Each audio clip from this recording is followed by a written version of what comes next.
moment particulier et ce privilège que tu nous as accordé d'être dans ta présence. Je te remercie pour tout ce que tu fais, pour la présence de ton esprit au milieu de nous. Merci Seigneur de nous parler encore en ce jour, de parler dans nos cœurs, de parler dans nos esprits, afin de transformer nos vies. Saint-Esprit de Dieu, nous voici les véhémences d'abandon. Que toute pensée captive revienne à l'obéissance à Christ au nom de Jésus. Tu as dit dans ta parole, Seigneur, vous connaîtrez la vérité et la vérité vous rendra libre. Viens nous rendre libres par la vérité qui est Jésus au travers de sa parole. Nous te disons merci. Voici nos cœurs, voici nos pensées. Nous voici. Enseigne-nous, Esprit Saint de Dieu. Tu es vrai et véritable au milieu de nous. Viens et conduis toutes choses. Comme tu sais si bien le faire, Saint-Esprit de Dieu. Je m'abandonne entre tes mains, et si j'abandonne ce peuple, Seigneur, que la gloire, la louange et l'honneur soient rendus à Jésus et à Jésus seul. C'est dans le puissant nom de Jésus que j'ai prié et je dis Amen. Amen. Que Dieu vous bénisse. Aujourd'hui, nous allons nous entretenir sur le livre d'Exode. Donc, je vais vous inviter à prendre vos Bibles. Dans le livre d'Exode 12.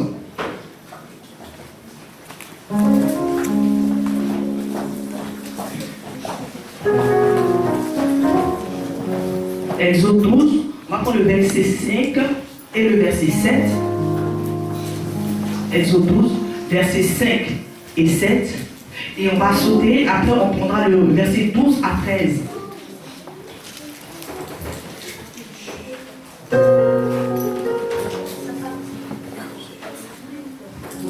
Exode 12, verset 5 et 7. Donc le 6e verset, on ne le lit pas, je vais juste le 5 et le 7.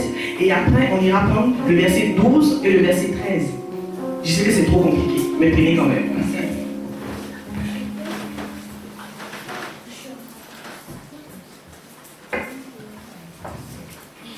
Qui est-ce qui a suivi les informations hier? Les infos de 20 personnes. Et avant de vraiment rentrer dans mon texte et que nous puissions lire, dans les informations, on nous a montré ce qui est arrivé aux États-Unis, la tempête qui est arrivée, et on a vu comment les routes se sont ouvertes en deux et comment les voitures. J'ai dit à mon mari, en se regardant, on s'est dit Jésus est proche. Jésus est vraiment à la porte, véritablement. Les circonstances nous montrent la venue de Jésus. De grâce, réglez vos vies, rangez nos vies, véritablement. Jésus est à la porte. Tout ce qui se passe, ce n'est pas que pour les autres. Dieu est en train d'annoncer à l'Église, je suis là. Je suis si près de vous. C'est que nous dormons beaucoup, nous prions beaucoup, nous jeûnons beaucoup, qui est une très bonne chose. Mais au travers des informations, nous ne sommes pas en train de voir comment le Christ est là. Véritablement. Préparons-nous à l'enlèvement de l'Église. Véritablement. Changeons nos vies, revenons à Christ, changeons nos cœurs, je vous en supplie, par les compassions de Christ. Jésus est à la porte. Chaque jour qui passe, je dis, chaque jour qui passe nous rapproche davantage de Christ. Chaque jour qui passe, quand ça finit, il peut arriver à tout moment. Soyons prêts. Yes. Soyons prêts. Préparons-nous. Jésus reviendra enlever l'Église. Ça peut être duré 2000 ans, ou certes, ça a pris tellement de temps, ça finira par arriver. Parce qu'il est fidèle dans sa parole, il est fidèle dans ce qu'il a dit, il reviendra, il reviendra. Soyons prêts. Rangeons notre vie. Préparons-nous pour la rencontre de l'époux. C'est important. Si ces choses que nous voyons ne nous enseignent pas, pour dire que devons-nous faire, Seigneur, aide-nous à revenir, ça va poser problème. Amen. C'est juste une parenthèse avant de rentrer dans mon texte. C'est vraiment important. Vraiment, vraiment important. Amen.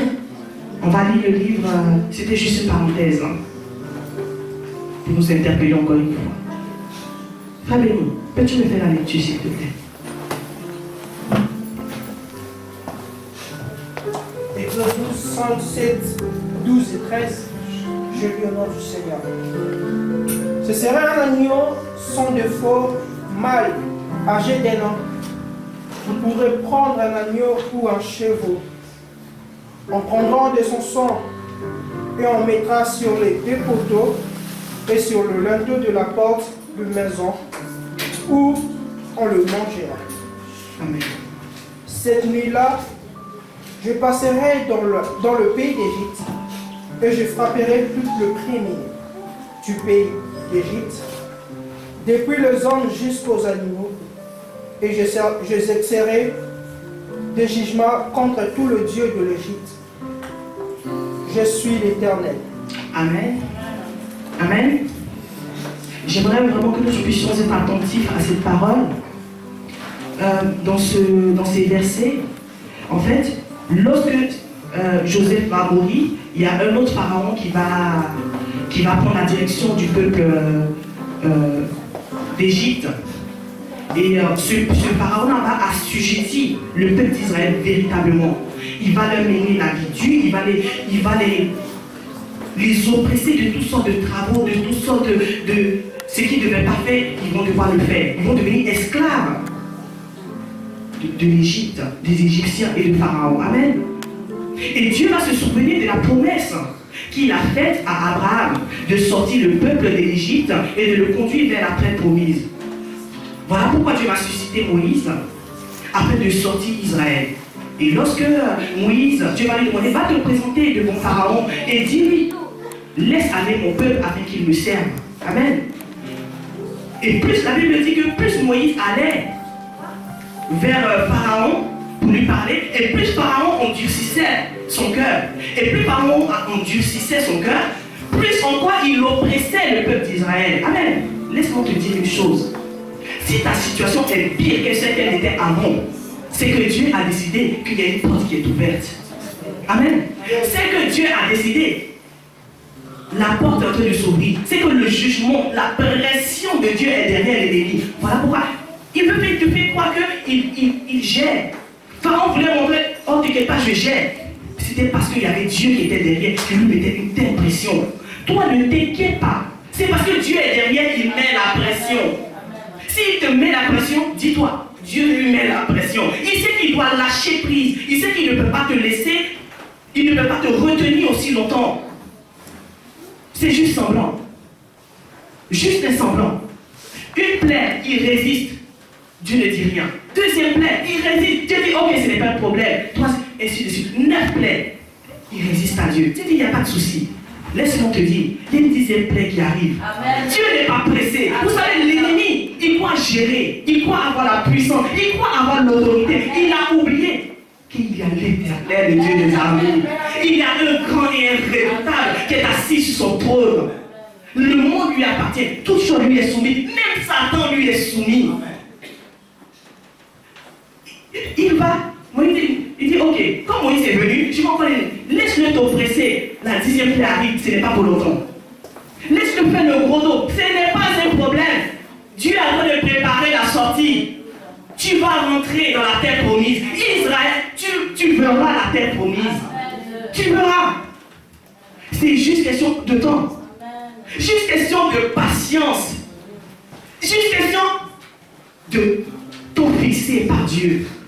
Il aurait pu venir, il fait sortir Israël. Dieu dit non, ça aurait été trop facile, soyons sérieux. Il faut qu'il humilie Satan à un tel point que Satan se dise il t'oppresse, c'est pas grave, supporte encore un peu. Supporte encore un peu, c'est juste question de temps. Sache que derrière, il y a la pression de Dieu qui est là. Même Satan sait, là-bas je ne peux pas résister. Même Satan sait, là, il n'y a pas moyen. Mais je fais semblant. Amen. Laisse-le faire semblant. Il n'a pas d'autorité. Et après 9 plaies, Dieu va décider, il va donner une recommandation à Moïse. Il a dit, vous prendrez un agneau, vous allez égorger cet agneau, et le sang de cet animal, vous le répandrez sur le linteau de vos portes. Et lorsque j'enverrai l'exterminateur, c'était l'esprit de mort qui est venu pour détruire tous les premiers-nés de l'Égypte. C'est que même le premier-né de la mouche allait mourir. C'était dans le dessein de Dieu, c'était dans la volonté de Dieu, c'était un arrêté de Dieu. Si Israël désobéit, il ne met pas le sang, il ne tue pas l'animal. Et c'était bien précis, c'était l'animal sans défaut, sans tâche. Amen. Sans défaut, sans tâche. Voilà ce que Dieu avait demandé. Et deuxièmement, Dieu leur demande de répandre ce sang-là sur les portes. Vous ne me voyez pas venir. Je sais, ce n'est pas grave. Aujourd'hui, j'aimerais vous parler de la puissance du sang de Jésus. Vous savez, nous prions au nom de Jésus, qui est une force, une autorité, qui est une clé que Dieu nous a donnée pour combattre l'ennemi. C'est une bonne chose. Nous prions au travers de la parole, qui est une bonne chose. Ce sont des armes que Dieu nous a données. Mais nous avons négligé une arme qui est redoutable, au devant de que même Satan ne peut pas résister. La puissance du sang de l'agneau. La puissance du sang de l'agneau. Jésus, le Seigneur demande à Moïse, vous allez prendre un agneau sans tache, sans défaut. Vous savez, lorsque Dieu est en train de donner cet ordre à Moïse, il était en train d'annoncer la venue de Jésus, qui allait verser son sang pour chacun de nous. Voilà pourquoi nous appelons Jésus étant l'agneau de Dieu. Parce qu'il a vécu dans le monde, mais il n'a pas connu le péché. S'il avait connu le péché, il avait péché, la mort allait le retenir. Mais la mort avait connu qu'en Jésus, il n'y a point de défaut. Il n'y a point de faute. Aucune imperfection. La perfection en elle-même, Jésus-Christ de Nazareth. Jésus a versé son sang pour nous sauver. Mais son sang agit encore aujourd'hui. Il a dit pour cet animal-là, il répand son sang. Mettez-le sur le linteau de vos portes. Et lorsque la mort passe, elle sait que là-bas, il y a quelqu'un d'exceptionnel. Il y a quelqu'un d'exceptionnel. Israël, s'il se détourne de ça, il va mourir comme les Égyptiens. S'ils refusent d'entendre la parole de Dieu, ils vont mourir. Eux aussi, ils commencent à appliquer cela. Vous savez, sur le sang d'un animal qui n'a aucune valeur devant Dieu a pu sauver le peuple d'Israël, à combien plus forte raison, pardonnez, le sang de Jésus. À combien plus forte raison, le sang de l'agneau de Dieu, le sacrifice parfait auquel le Père a pris plaisir. À combien plus forte raison? Le sang des agneaux, parce que lorsque Dieu a créé toutes choses, la domination du monde était sous l'homme. L'homme devait dominer sur les animaux et sur tous les êtres vivants. La seule personne qui dominait sur l'homme, c'était Dieu. Voilà pourquoi il a fallu Dieu lui-même en la personne de Jésus pour donner sa vie. Parce que les animaux n'avaient ni le pouvoir, ni la capacité, ni l'autorité de sauver l'homme, de justifier l'homme, de purifier l'homme, de ramener l'homme à Dieu. Aucune. Voilà pourquoi Dieu lui-même, il a regardé autour. Il va donner son fils Jésus. L'unique, son précieux, pour venir dans le monde, donner sa vie, verser son sang. Vous savez, 10 plaies, 9 avant autres, n'ont pas incliné le cœur de l'ennemi. Rien. La 10e plaie, le sang de l'agneau, voilà ce qui va incliner le cœur de l'ennemi. C'est le sang de Jésus. Si on ne comprend pas que le sang de l'agneau est une arme pour combattre contre l'ennemi, pour briser le joug, pour briser les chaînes, pour assujettir le pouvoir de l'ennemi, nous allons continuer à marcher comme des ignorants. Le problème que nous ignorons, nous pensons que Jésus a versé son sang, c'est fini. Non. La puissance de ce sang-là agit encore, mon frère, ma soeur. Que quelqu'un dise, il y a la puissance dans le sang de Jésus. Il y a la puissance dans le sang de Jésus. Il y a la puissance dans le sang de Jésus. Nous marchons sous la malédiction. Nous marchons. Il y a la puissance dans le sang de Jésus. La Bible dit, vous devez l'appliquer. C'est-à-dire appliquer-les, invoquer-les dans tous les domaines de votre vie. J'évoque le sang de l'agneau dans la vie de ma famille. J'évoque le sang. Lorsque la mort arrive là, il y a le sang qui fait demi-tour. Ce n'est pas pour lui. Là-bas, c'est pas tout. Jésus lui-même est là. Là-bas, interdiction formelle. L'ordre ne vient pas d'un homme, ça vient du roi des rois. Si nous comprenons cela, nous allons arrêter de je ne comprends pas, je ne sais pas, je ne vois pas. Invoque le sang de l'agneau. C'est en cela auquel Dieu le Père a pris plaisir. Il n'a agréé aucun autre sacrifice, aucun autre holocauste. Rien n'a touché autant le cœur du Père si ce n'est le sacrifice de son Fils bien-aimé.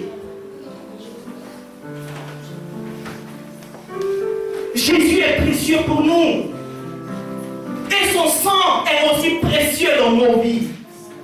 Précieux face à l'ennemi, précieux dans nos vies de tous les jours. Parce que c'est ce qui est le garant de notre foi. Garant de notre vie. Ça ne marche pas. Le sang de l'agneau. Ça ne va pas. Le sang de l'agneau. Là-bas, même le cœur du Père, même le Père est obligé d'agir. Vous savez pourquoi? On va lire la parole de Dieu. Je vais vous expliquer quelque chose. J'espère vraiment que vous aurez le cœur pour comprendre. Amen. J'aimerais vous partager cela. Isaac a 2 fils. Amen. Il a Ésaü, il a Jacob. Vous êtes d'accord avec moi? 2 fils. Dans la loi des Juifs, c'est que le premier-né avait toutes les bénédictions. C'est que lui, comme le premier-né, c'est lui à qui toutes les bénédictions revenaient. Le deuxième était béni, mais le premier avait plus de bénédictions que les deuxièmes. Et voilà qu'ils vont se disputer sur de la nourriture. Jacob va prendre le droit d'aînesse de son frère, Ésaü. Et Jacob va lui donner, Ésaü lui va donner, il va mépriser cela. La Bible dit que il n'en voulait pas. Il a trouvé que la viande était meilleure que le droit d'aînesse. Donc tu as dit, ok, il a donné cela à Jacob. Mais vous savez, Jacob ne peut pas aller devant son père Isaac pour la bénédiction, comme ça. S'il va de lui-même en étant Jacob, dit, non mais Ésaü m'a donné le droit d'aînesse, son père ne le bénira pas. Parce que de ce que son père sait, c'est que c'est Ésaü qui est le premier-né. Regardez ce qu'il va faire.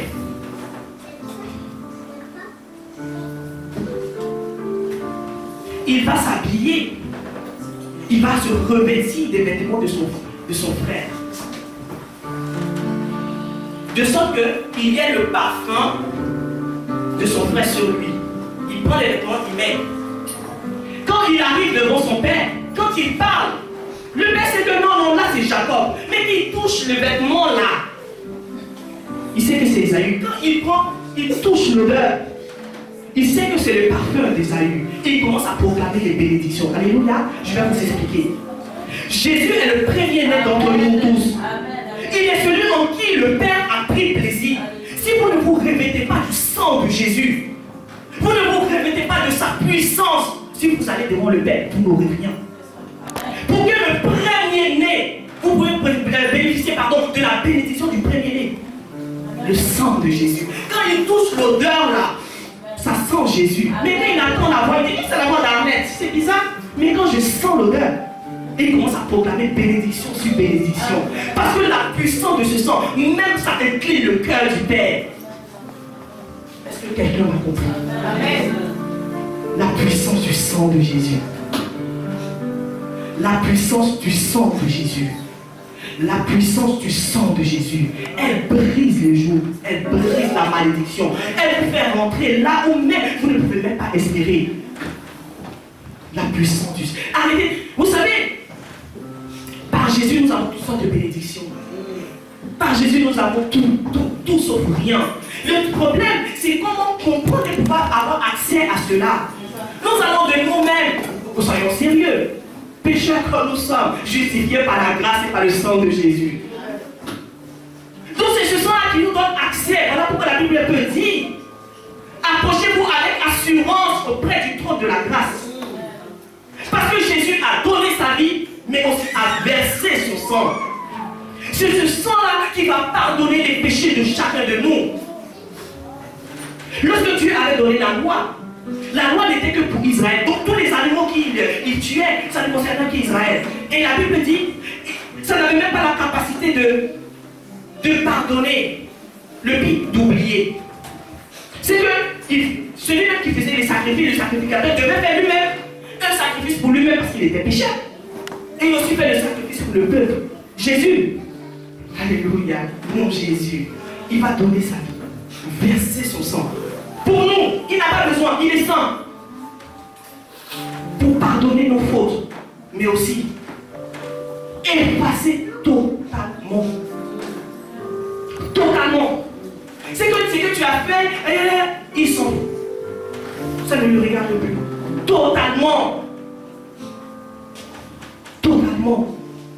De sorte que même Il n'y a même plus de trace pour qu'on se souvienne pour dire, vous savez, c'est notre conscience qui n'est pas lavée par le sang de Jésus qui nous pose problème. Voilà pourquoi des fois quand nous prions, nous aimons revenir sur nos péchés d'autrefois, peut-être comme j'avais fait ci. Voilà que peut-être que c'est à cause de ça. Non, Dieu s'en fiche. Pardonnez, excusez-moi, pardonnez l'expression. Ce n'est pas le problème de Dieu. Vous savez pourquoi? Parce que le jour où vous êtes venu à Christ, vous avez dit, Seigneur, je t'accepte dans ma vie comme étant mon sauveur, mon Seigneur personnel. Il a effacé l'acte dont les ordonnances te condamnaient. Il les a effacés complètement, totalement. Il les a déchirés il y a 2000 ans à la croix de Golgotha. Son sang a coulé. Dieu ne voit même plus la faute ni le péché. Il ne s'en souvient plus. La puissance du sang de la faute. Si nous comprenons cela, nous allons prier différemment. Il est le premier-né d'entre nous. Lorsque nous nous approchons, Père, à cause du sang de l'agneau, souviens-toi de moi. À cause du sang de l'agneau, agis, Seigneur. À cause du sang de l'agneau, fais grâce. Pas à cause de moi, à cause du sang de ton Fils bien-aimé. Si nous comprenons cela, nous arrêtons de prier mal et de croire que Dieu ne veut pas nous exaucer. Le problème est que nous n'avons pas eu la bonne méthode. Quelqu'un de son dit, tu n'aurais pu mettre ça depuis longtemps. La puissance du sang de Jésus. Dieu donne une ordonnance, un ordre. Il dit appliquez-le. C'est votre travail. Le rôle de Dieu, c'était de donner l'ordonnance. C'est à vous de l'appliquer. Si vous ne le faites pas, vous allez mourir. Il va mourir. Il ne met pas le sang sur le laiton, sur les portes là. L'exterminateur passe et les tue. Et ce qui est merveilleux, je suis persuadé qu'il y avait des Égyptiens aussi qui avaient vu cela. Et puis aussi, ils se sont dit, allons se cacher chez les Israélites, on ne sait jamais. Voilà pourquoi il y a des personnes, ils sont avec vous, ils profitent de votre grâce, vous ne savez pas pourquoi. C'est ça. Parce que vous avez compris que le sang, ça protège. Ils ont compris pourquoi ils sont tous collés à vous. Et pas, ils sont toujours collés à moi. Parce qu'ils veulent profiter de la. C'est parce que vous avez une grâce dont vous ignorez vous-même. C'est que Israël devait le faire par le pratique. Comme Dieu a dit, on le fait. Comme d'habitude, on le fait. Comme tu as dit, on fait. Mais eux qui avaient vu Dieu agir de plusieurs façons, se sont dit, oh, si Dieu dit cela, c'est parce qu'il y a quelque chose qui se cache derrière. Suivons-les.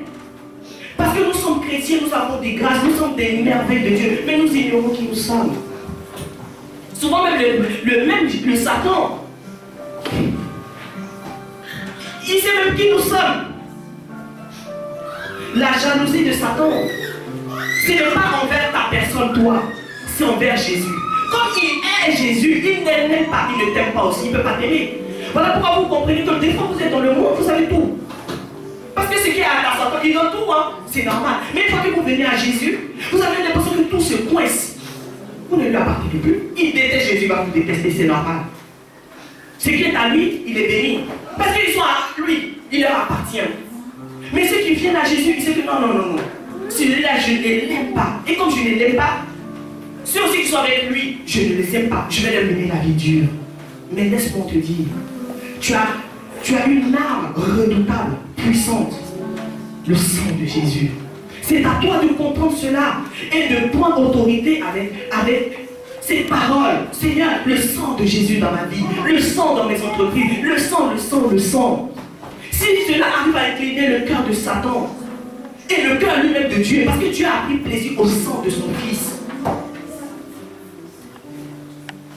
Est-ce que Dieu parle dans le cœur de quelqu'un cet après-midi? Est-ce que Dieu veut aider quelqu'un à comprendre que c'est bien, nous prions, parce que la Bible dit, de tout ce que vous demanderez en mon nom, je vous l'accorderai.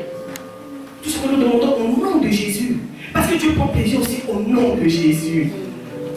Mais Dieu aussi prend plaisir à la puissance du sang de son Fils unique. Le sang de Jésus. C'était répandu une fois pour toutes. C'est fini. Jésus ne viendra plus verser son sang. Mais nous avons l'autorité, nous avons la puissance, nous avons l'accès libre, le droit d'aller évoquer ce sang-là et l'appliquer dans nos vies respectives. Sinon, si la mort vient, le chômage, ça prend tout le monde. Hein? Ça vient, la maladie vient, ça prend tout le monde. Parce qu'il n'y a pas de distinction. Il Israéliens, Égyptiens, on se fait tous mélanger. Il faut qu'il y ait la distinction, mais la distinction par le sang de Jésus. Par le sang de Jésus. Quand vous vous levez le matin, Seigneur, je vois le sang de ton Fils dans ma vie, dans la vie de mes enfants, dans ma famille, j'invoque ton sang. Seul le sang de Jésus vous mettra à l'abri. Seul le sang de Jésus peut apporter la guérison. Seul le sang de Jésus peut apporter la restauration. Seul le sang de Jésus peut éclairer le cœur de Satan. Sinon le reste, ils s'en foutent. Dites ce que vous voulez. Vous savez, si vous allez voir Satan, vous dites il est écrit. Rassurez-vous, il va te dire il aussi il est écrit. Il connaît la parole. Mais quand vous allez avec ça là, pardon, ce n'est plus de mon niveau. Ce n'est plus de mon grade. Mais lui, il s'incline, il plie genoux et il part. Amen. Tu vas prier. Moi, je n'ai pas les longues prédications. Tu connais, j'ai du mal. Mais je veux bien croire que le Saint-Esprit a parlé dans le cœur de quelqu'un cet après-midi. Nous allons prier. Alléluia. Tu vas invoquer le sang de Jésus. Tu as besoin de cela. Il faut que quelque chose change. Il faut être révolté. La Bible dit vous connaissez la vérité et c'est cette vérité qui vous rend libre. La vérité que tu ne connais pas n'agit pas.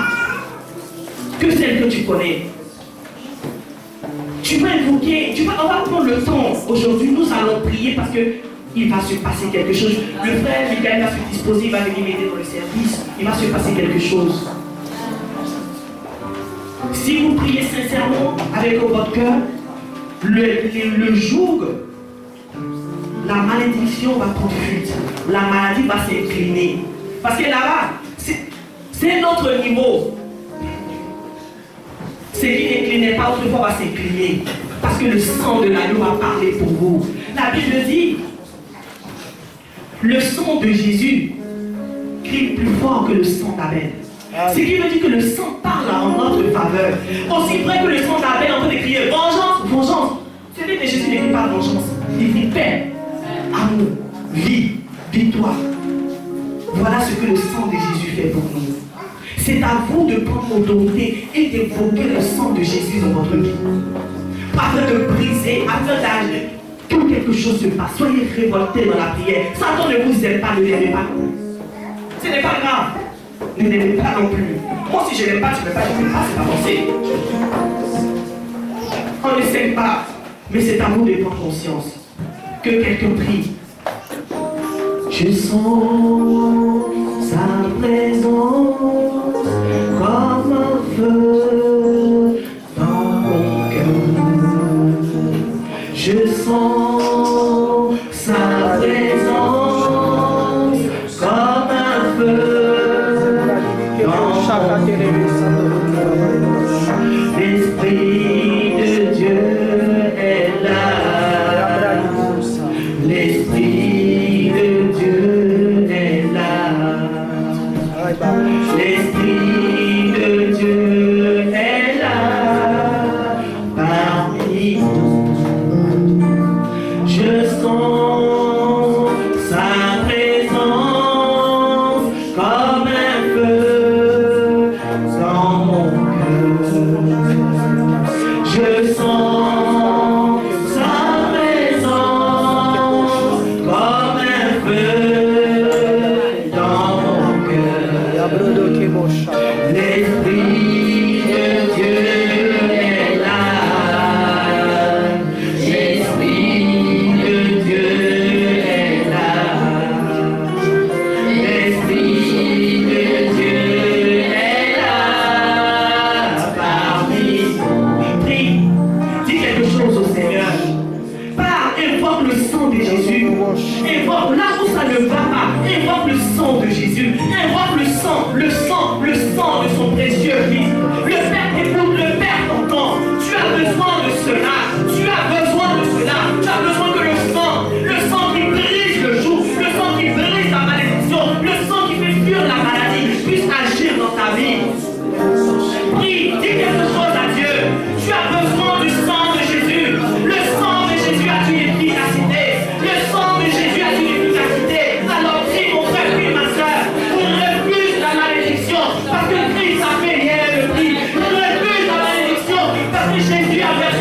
sang. Le sang de l'agneau a versé pour toi. Le sang de Jésus a versé pour toi. Alors prie, refuse au nom de Jésus. Par le sang de l'agneau, nous nous approchons vers au devant de toi. Je te rends grâce et je bénis ton nom. Je te rends grâce et je loue ton nom. Je te rends grâce et je glorifie ton nom pour ce sang si précieux pour nous. Ce sang qui nous a lavés de tout péché. Ce sang qui nous a justifiés de toute iniquité. Ce sang qui nous a restaurés. Par ce sang, Seigneur, l'acte et les ordonnances qui nous condamnaient, Seigneur, ont été effacées, Seigneur. Totalement, complètement, Seigneur. Tu ne t'en souviens plus à cause de ton sang. Merci. Merci. Merci, Seigneur. Je prie, Seigneur, pour ton peuple, Seigneur, pour ce peuple.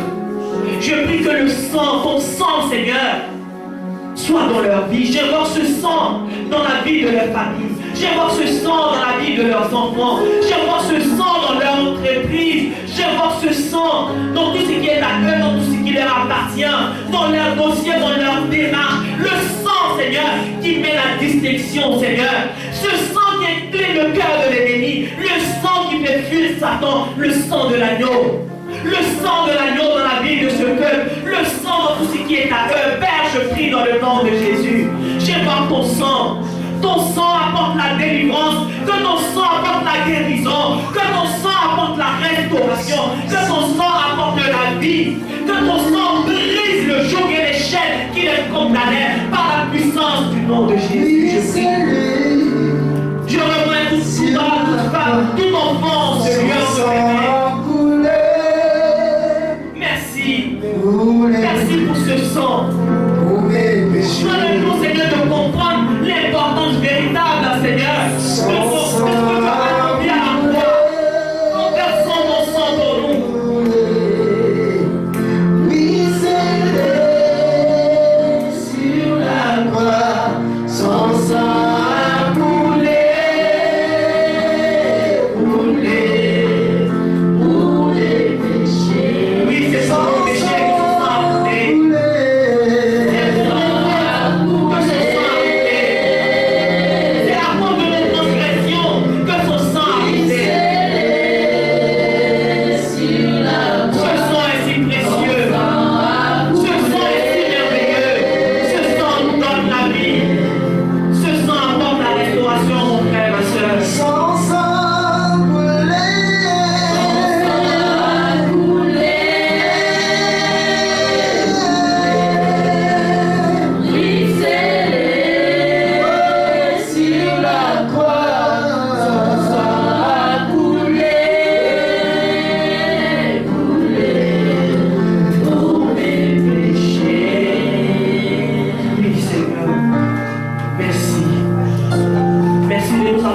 Ta parole encore cet après-midi.